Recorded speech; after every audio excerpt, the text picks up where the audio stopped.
one of the best things about Toastmasters is like you get introduced by people who you look up to. Now I cannot say that literally, but I do look up to someone like Toastmaster Rajesh Nataraj. A famous man had once said, when you're different from the rest, you automatically become the best. When you're different from the rest, that is when you become the best. And the famous man is Jaswant. The reason one of the learnings that I got from my journey of Toastmasters for 2 years is this sentence. This sentence has stayed with me right from the day one in Toastmasters. To be different is very difficult. To be different is actually being yourself. That's what I have realized in my 2 years journey of Toastmasters. But today I'm going to tell you about 3 things that I learned on my way to become the runner-up of International Speech Contest. Now for me, that is actually a very big thing. Because if you know my background, I hail from a very small town, middle-class family. Now in a small town, middle-class family, one thing is very common. The son and the father don't speak to each other directly. This is something very common. Not because they are afraid, it is a mutual respect that the son and the father have for each other. And their mode of communication is a mother. So whatever I wanted from my dad, I used to tell it to my mother. I would say, Mom, I need more pocket money. And my dad would say, tell your son to study hard, he'll get more pocket money. This was the kind of response I usually used to get. So having grown in a middle class family like that, my self-confidence, it may be due to my background or the fact that I was giving respect out of fear, my self-confidence was very low. Trust me, my self-confidence was so low, I couldn't even bargain with an auto driver. If he had asked me $100, I would give him $100. I would even give him the wallet if he shouted a bit too, if he raised his volume. That was the kind of self-confidence I had. I was scared to even express what I was feeling. Ladies and gentlemen, this was not much of a problem throughout my schooling until I reached engineering. Now, with such low confidence, it is very difficult to actually start an interaction with people, right? You don't want to start a conversation and you're too embarrassed to even start. You don't think you're worth that conversation. And this is what happened, but unfortunately, or fortunately, I got 2 best friends in my college. And one of them was a girl, a very beautiful girl. Now trust me, I may not be exaggerating this, but that girl was the girl of my dreams. She was the apple of my eyes, and the moment I had seen her, I wanted her to be the mother of my children. That was the extent I was serious about that girl. But being a low confident guy, it was very difficult for me to express my feelings. It usually happens, right? When you are low on confidence, you can't actually express the feelings, that you are so worried about the result that you don't want to take that risk.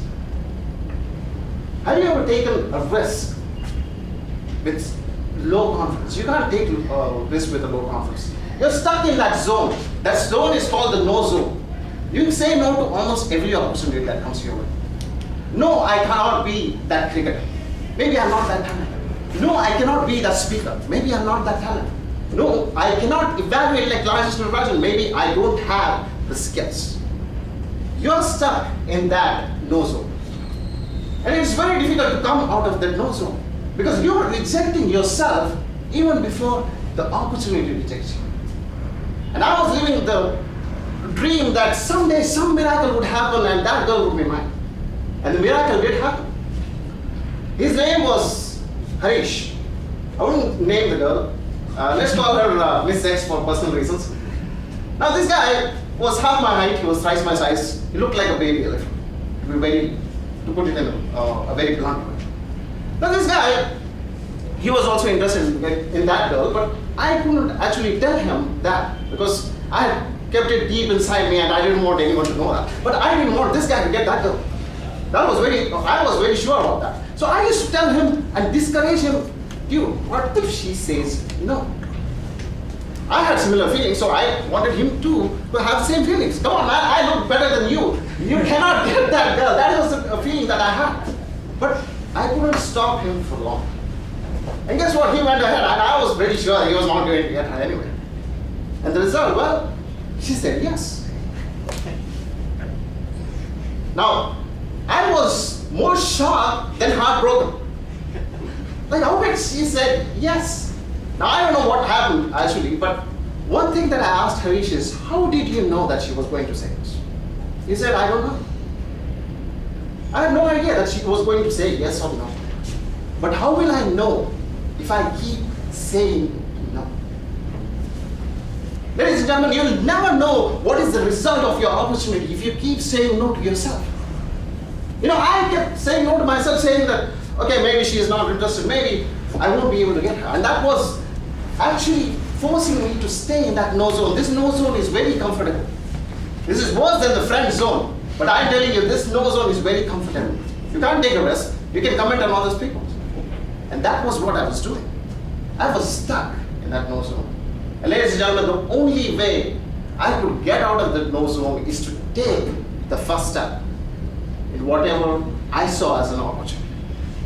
Just take the first step out of the no zone. And I didn't realize this until I joined as a professional. See, a professional, you're asked to do stuff that you can't do. See, one of the best traits of a small town guy is that he's very good at technical. Technically, he's very good. He's like Manmohan Singh. He has the knowledge. But when it comes to delivery, he can't. Now, I don't have anything against Manmohan Singh, mind you. But I have utter respect for that guy. But the thing is, we are so stuck with our technical knowledge, we cannot actually come out and express it. And that is what happened at the professional. Professionally, even that is what happened. My project manager didn't even know that I existed till 2 years into the office. Somebody told him that he was good technically, so you can actually make a presentation. You can ask him to make a presentation and let him present it in front of the clients. Now, I knew everything about the project. So I made a presentation, a very beautiful presentation, and I took it to my project manager. And he looks at me and says, even he had the same doubt that I had. Will I be able to present it in front of the clients? Now, I had automatically said no to myself before I could come there, but I needed that push. But my project manager didn't give me that push. Instead, he said, okay, you have given me the presentation, let someone else present it. And he gave it to some other guy. And that guy got the appreciation that I was supposed to get. Nobody spoke about the presentation, but everyone was speaking about the way he presented it. And ladies and gentlemen, that is what forced me to take the first step in Toastmasters. That is the reason I joined Toastmasters. Not for accolades, nothing like that. I just wanted to get out of that no zone. I just wanted to be more confident. I just wanted to go and start a conversation with somebody. Because the first time I came to a Toastmasters meeting, unknown people were coming to me and said, hey, hi, what is your name? This was the trend, and I was like, if this guy is coming, he's taking the pain of introducing himself to me, why shouldn't I? And that is when I starting conversations. I'm still in the process of learning that I'm not perfect, but I have taken the first step. So the first thing that I learned through my journey in Toastmasters is take the first step. Once you get out of that no zone, that is when success will follow. So before I tell about the second thing that I learned about Toastmasters, I'd like to ask a very general question. How many of you want to be the world champion of public speaking? And don't worry, you can raise your hands, I can raise both. Alright, my second question is, what do you think it takes to be a world champion of public speaking? Start speed. Okay. Small improvements. Okay, small improvements. That's great. Now my third question is, a person takes 10 years to win the world championship of public speaking, whereas other guy takes just 1 or 2 years to become the world champion of public speaking. What is the difference? Education. Okay, so you think that the guy who took 10 years wasn't dedicated enough? Right mentor. Okay. Very smart. All right. Everything So fell in talent, place. yes, Everything fell in place. for the guy who. So luck. Either way. Confidence. Okay. Speaking experience. All right. Now, all these answers may be right. I'm not sure because I'm not a world champion. Now I'm just giving a session on world champion speaker. I did not say how to be a world champion speaker. I'm just saying world champion speaker. Now, let me give an example of one person who became a world champion of public speaking in just 8 months. 2012 world champion of public speaking, Ryan Avery. Now, this guy didn't know about Toastmasters until December 2011. And he became the world champion in August 2012. Now, let me tell you, he has an MBA and he's a complete nerd. And I have read his story, and it goes something like this. He came across a world championship of public speaking on YouTube. He saw a video of someone speak in the world champion of public speaking. And that is when he got interested in Toastmasters. And he was like, I want to be the world champion at something.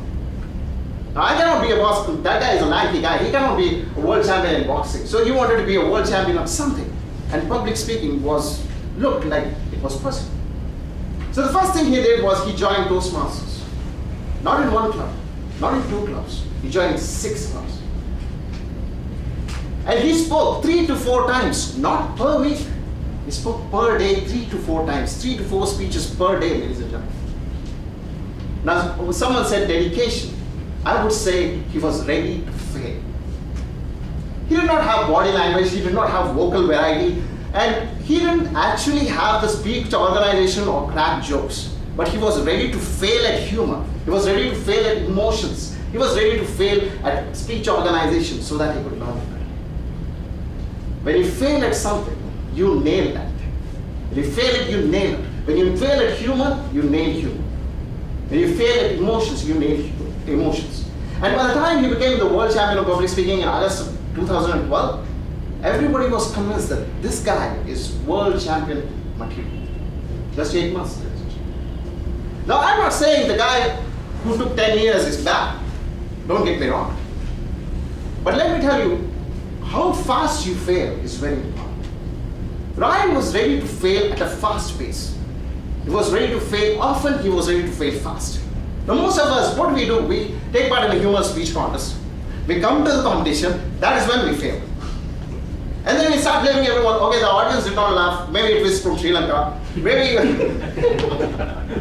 okay, the judges are biased. These are the kind of reasons, but never do we point ourselves and say, did I fail enough before the contest?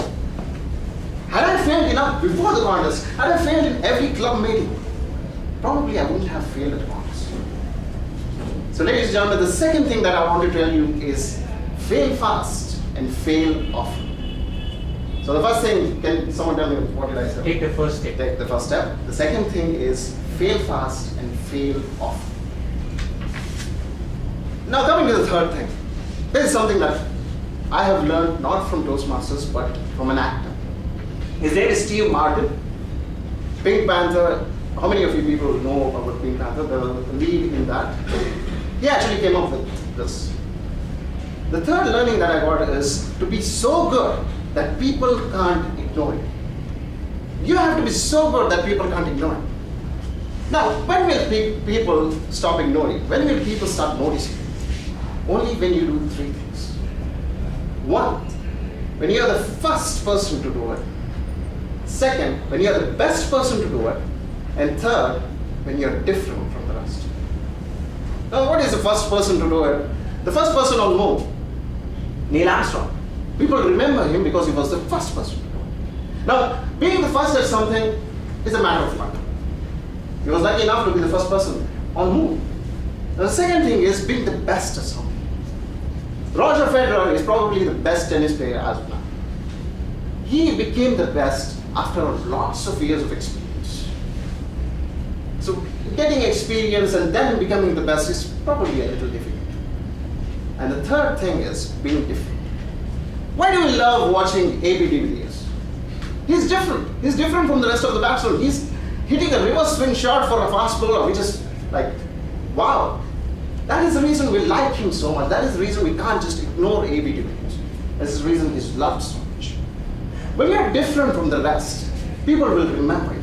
And when people remember you, that is success. The first, for any newcomer joining Toastmasters, taking part in the contest, how to win is by being different. Let me tell you an example from my own life.